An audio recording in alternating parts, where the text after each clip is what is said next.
പ്രധാനമന്ത്രി നരേന്ദ്രമോദി തിരുവനന്തപുരത്ത് ഇറങ്ങിയിരിക്കുന്നു. അദ്ദേഹത്തിന്റെ വിമാനം ലാൻഡ് ചെയ്ത് അദ്ദേഹം പുറത്തേക്കിറങ്ങി ഇപ്പോൾ നേരെ VSSCയിലേക്കാണ് പ്രധാനമന്ത്രിയുടെ വാഹനവ്യൂഹം സഞ്ചരിക്കുന്നത്. അല്പസമയത്തിനകം VSSCയിൽ അദ്ദേഹം പ്രധാനപ്പെട്ട പ്രൊജക്ടുകളുടെ പ്രഖ്യാപനം നടത്തും.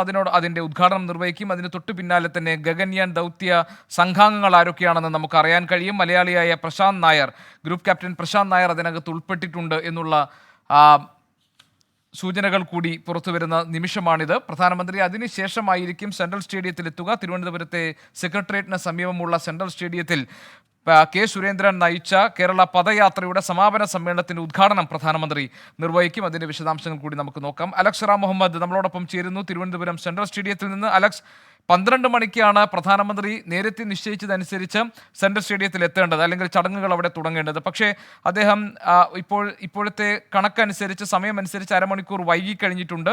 ഒരുപക്ഷെ VSSCയിലെ പ്രഖ്യാപനങ്ങളൊക്കെ പൂർത്തിയാക്കി അദ്ദേഹം സെൻട്രൽ സ്റ്റേഡിയത്തിലെത്താൻ ഏറെ താമസിക്കാനുള്ള സാധ്യത കൂടിയുണ്ട്. എന്താണ് നമുക്ക് കിട്ടുന്ന പുതിയ വിവരങ്ങൾ? സെൻട്രൽ സ്റ്റേഡിയത്തിൽ ഇപ്പോൾ ആളുകൾ അവിടെ എത്തിത്തുടങ്ങിയിട്ടുണ്ടോ? വിശദാംശങ്ങൾ എന്തൊക്കെയാണ്?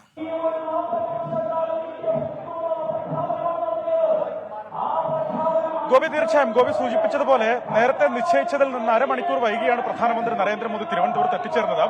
10:45 മുതൽ 11:45 വരെയുള്ള സമയമാണ് VSCയിലെ ഔദ്യോഗിക പരിപാടിക്കായി പ്രധാനമന്ത്രിയുടെ ഓഫീസിൽ നിന്ന് കൊടുത്തിട്ടുള്ളത്. അതിനുശേഷം അവിടെ നിന്ന് തിരിക്കുന്ന പ്രധാനമന്ത്രി ഈ സെൻട്രൽ സ്റ്റേഡിയത്തിലേക്ക് എത്തുകയും BJPയുടെ സംസ്ഥാന അധ്യക്ഷൻ കെ സുരേന്ദ്രൻ നയിക്കുന്ന കേരള പദയാത്രയുടെ സമാപന സമ്മേളനം ഉദ്ഘാടനം ചെയ്യും എന്നുമാണ് അറിയിച്ചിരുന്നത്. നേരത്തെ തന്നെ അദ്ദേഹം സമയം നൽകിയിരുന്നതും അങ്ങനെയാണ്. 12 മണി മുതൽ 1 മണി വരെയുള്ള സമയമാണ് ആ പരിപാടിക്ക് വേണ്ടി അനുവദിച്ചിരുന്നത്. എന്താണെങ്കിലും ആ സമയക്രമത്തിൽ മാറ്റം വരുമെന്നുള്ള കാര്യത്തിൽ ഏറെക്കുറെ ഉറപ്പായി കഴിഞ്ഞിട്ടുണ്ട്. കാരണം ഇനി പ്രധാനമന്ത്രി VSCയിലേക്ക് എത്തി പ്രധാനപ്പെട്ട പ്രഖ്യാപനങ്ങൾ, ഗഗൻയാൻ പദ്ധതിയുമായി ബന്ധപ്പെട്ട പ്രധാനപ്പെട്ട പ്രഖ്യാപനമാണ് അദ്ദേഹം നടത്താൻ പോകുന്നത്. ആ ഗഗൻയാനിലെ യാത്രക്കാർ ആരൊക്കെയാണ് എന്നുള്ള അഭിമാന നിമിഷമായിരിക്കും പ്രധാനമന്ത്രി പ്രഖ്യാപിക്കാൻ പോകുന്നതിൽ പ്രധാനപ്പെട്ട ഒരു കാര്യം. അതിന്റെ ഗഗൻയാനിന്റെ അവലോകന യോഗവും VSCയിൽ നടത്തും. മറ്റു പദ്ധതികളുടെ ഉദ്ഘാടനത്തിനും ശേഷമായിരിക്കും അദ്ദേഹം ഇവിടേക്ക് എത്തുക. എന്താണെങ്കിലും തിരുവനന്തപുരം സെൻട്രൽ സ്റ്റേഡിയത്തിൽ അദ്ദേഹത്തെ സ്വീകരിക്കുന്നതിന് വേണ്ടി പടുകൂറ്റൻ പന്തൽ, ആ പന്തൽ നിറയെ BJP പ്രവർത്തകർ, NDA പ്രവർത്തകർ, ആ പ്രൗഢമായ അവരുടെ NDAയുടെ വേദിയിൽ നേതാക്കൾ, NDAയുടെ നേതാക്കൾ, BJPയുടെ സംസ്ഥാന നേതാക്കൾ ഒക്കെ എത്തിച്ചേർന്നിട്ടുണ്ട്.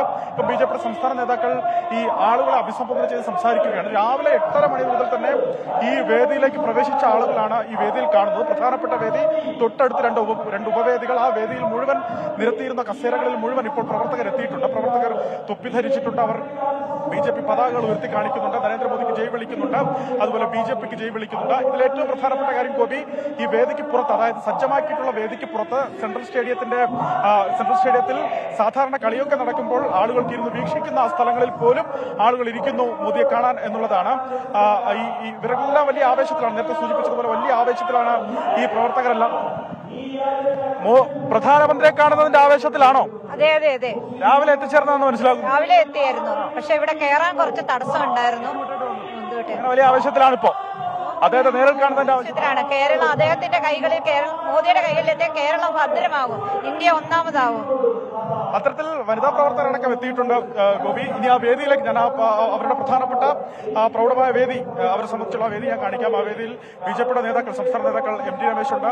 അതുപോലെ തുഷാർ വെള്ളാപ്പള്ളി, NDAയുടെ കൺവീനറും അതുപോലെ BDJSന്റെ സംസ്ഥാന അധ്യക്ഷനുമായ Thushar Vellappally, AP Abdullakutty, Anil Antony, PC George, CK Padmanabhan, Kummanam Rajasekharan, C Krishnakumar, Vishwanath Chandrasekharan തുടങ്ങി അവരുടെ നേതാക്കൾ മുഴുവൻ എത്തിച്ചേരുന്നുണ്ട്. ഇതിൽ പ്രധാനപ്പെട്ട ഒരു പരിപാടി കൂടി ഇന്ന് നടക്കാനുള്ളത് PC ജോർജിന്റെ പാർട്ടിയായ കേരള ജനപക്ഷം സെക്യുലർ അതിന്ന് BJPയുമായി ലയിക്കും എന്നുള്ളതാണ്. അതിന്റെ ലയന പ്രഖ്യാപനവും ഇന്ന് ഈ വേദിയിൽ ഉണ്ടാകും. നേരത്തെ തന്നെ അറിയിച്ചതാണ് പ്രധാനമന്ത്രി അതിന്റെ ലയന പ്രഖ്യാപനം നടത്തുമെന്ന് പ്രഖ്യാപിച്ചതാണ്.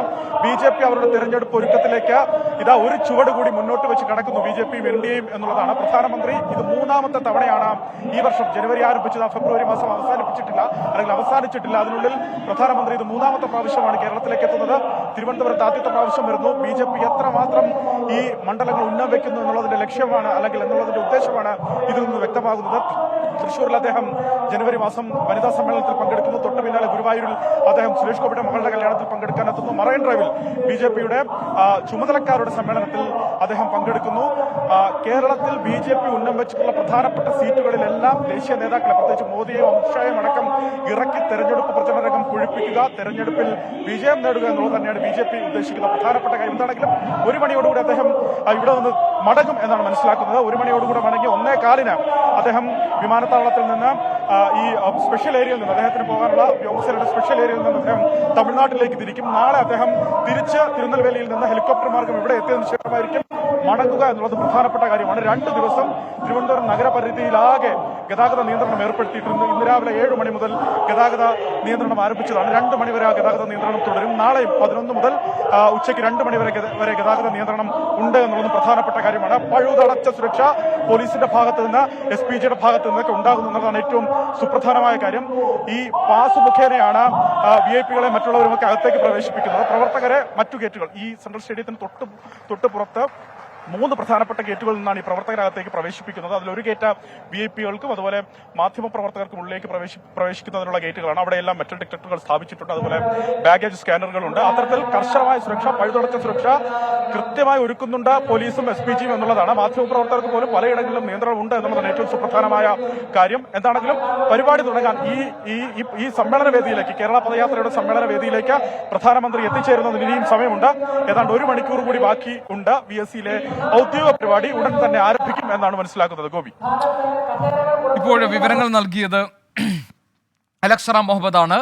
തിരുവനന്തപുരം സെൻട്രൽ സ്റ്റേഡിയത്തിൽ ആ വേദി ഇപ്പോൾ പൂർണ്ണമായി കഴിഞ്ഞിട്ടുണ്ട്. ആ വേദിയിൽ വിശിഷ്ട വ്യക്തികളൊക്കെ എത്തിയിട്ടുണ്ട്. പ്രധാനമന്ത്രിയെ കാത്തിരിക്കുകയാണ്. അല്പസമയത്തിനകം തന്നെ VSSCയിൽ എത്തുന്ന പ്രധാനമന്ത്രി അവിടെ ആദ്യ പരിപാടി അദ്ദേഹത്തിൻ്റെ VSSCയിലാണ്. അവിടെ പ്രധാനപ്പെട്ട പദ്ധതികൾ പ്രഖ്യാപിക്കും. അതിനെ തുടർന്ന് അദ്ദേഹം ഗഗൻയാൻ ദൗത്യ സംഘാംഗങ്ങൾ ആരൊക്കെയാണെന്ന് പ്രഖ്യാപിക്കും. VSSCയിലെ പരിപാടികൾ പൂർത്തിയാക്കിയ ശേഷമാണ് തിരുവനന്തപുരം സെൻട്രൽ സ്റ്റേഡിയത്തിൽ ഇപ്പോൾ ഒരുക്കിയിരിക്കുന്ന ഈ പ്രത്യേക വേദിയിലേക്ക് പ്രധാനമന്ത്രി എത്തുക. ഏതാണ്ട് 1.5 ലക്ഷം വരുന്ന BJP NDA പ്രവർത്തകരെ ഉൾക്കൊള്ളാൻ പാകത്തിൽ വലിയ പന്തൽ ഒരുക്കിയിട്ടുണ്ട്.